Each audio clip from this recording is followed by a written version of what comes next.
Welcome to another video tutorial. Today I want to talk about something people have been asking me for a while now: how to convert my AI-generated image into a vector SVG cut file.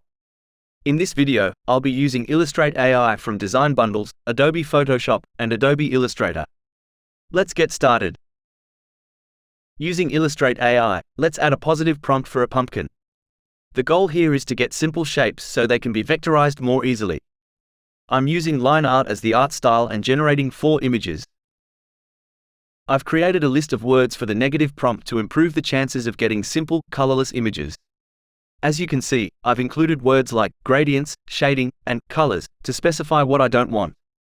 It doesn't guarantee these things won't appear, but it does reduce the chances. It takes a while to generate the images, so I've skipped some parts in the video. To publish the images you like, use the Publish and Upscale button. After it's ready, you'll see the word published in green. Then you can find the green download button, which lets you download the final image to your computer. I'm going to generate a few more options and try some more prompts. Once I have a few examples, we'll move on to the next part.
Let's move on to part 2, where we'll prepare the images in Adobe Photoshop. I'll open the first example with the pumpkin in Photoshop. As you can see, it has a gradient background. To get it ready for vectorizing, we want a white background. Use the Object Selection tool to select just the pumpkin. Next, create a new layer and go to the Select menu to choose Inverse. This will flip our selection so only the background is selected. Then go to Edit and choose Fill, filling it with the color white. If you already have white selected, you can also just hit Alt plus Backspace. Go back to the Select menu and choose Deselect to get rid of the selection. To make the image look even cleaner, you can use the Levels option to tweak the white and black. Just play around with the sliders on the left and right until you're happy with how it looks. When you're ready, you can flatten the image by right-clicking. You can zoom in and out using the shortcuts Ctrl++ and Ctrl+-. Use a hard round brush to paint over the parts you don't want in white, and use black for the parts you do want to keep. To switch between black and white quickly while painting, you can use the shortcut X. Some of these lines are too thin and not needed, so I'll use white to paint over them and remove them.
Let's move on to the second example with the gorilla.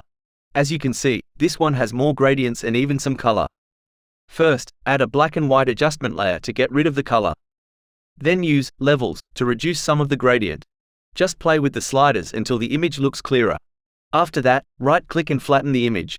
Use the Object Selection tool or any other selection tool you prefer.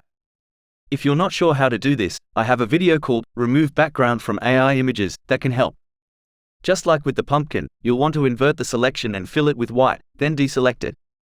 Use the same hard brush to paint over small details in black or white. We want to make the design as simple as possible so it's easier to turn it into a vector later on. The more time you spend on this, the better your chances are of getting a clean vector file.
Let's move on to part 3, where we'll turn the images into vector format using Adobe Illustrator. Create a new document in the size you want your project to be. For this example, I'll make a 6-inch document. Then go to File and choose Place, or you can just drag the image into Illustrator. Use Ctrl++ and Ctrl+- to zoom in and out. To resize the image, hold down the Shift key to keep it in proportion, and drag from the corner to make it fit your workspace. Go to the Image Trace menu, click on the arrow, and pick a profile. Let's see what happens when I choose Line Art. If your computer is slow, you might want to make the image smaller before you use the trace feature. As you can see, the result isn't great. It caught some lines, but not exactly how I wanted. To fix this, go to the Image Trace panel. This is where you can really fine-tune things. You can try out different presets to see what looks best. There's an advanced section with even more sliders for you to play around with. I usually go with the black and white mode and then move the sliders to get the look I want. There's also a handy option called Ignore White, which will leave you with just the black shape. Save these settings as your starting point. What works for me most times is to have low noise and more paths, depending on the design. And don't forget to check Ignore White. Once you're happy with how it looks, you can save these settings for next time by clicking Manage Presets and then Save as New Preset. Let's name it SVG Ready. Now, that preset will show up in the list for next time. Finally, click Expand to turn your image into a vector. If you zoom in and move around, you'll see that it's not a regular image anymore. It's made of points and lines that you can change. After you click Expand, you'll often find that your shape has a lot of points. This can make it harder to edit the shape and could take longer for a cutting machine to work with. To fix this, go to Object, then Path, and then click Simplify. If you click on the 3 dots, you'll find sliders to adjust how much you simplify the shape. You can change the curve and corner points. The screen will also show you how many points are in the original shape and how many will be left after simplifying. It's up to you how much you want to reduce. Some shapes can handle more simplification than others without looking messed up. The idea is to remove just enough points so that the shape still looks good but is easier to work with. Usually, the Auto Simplify option does a pretty good job.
I forgot to mention, make sure to check your layers so you don't have any extra tiny shapes or dots that you don't want.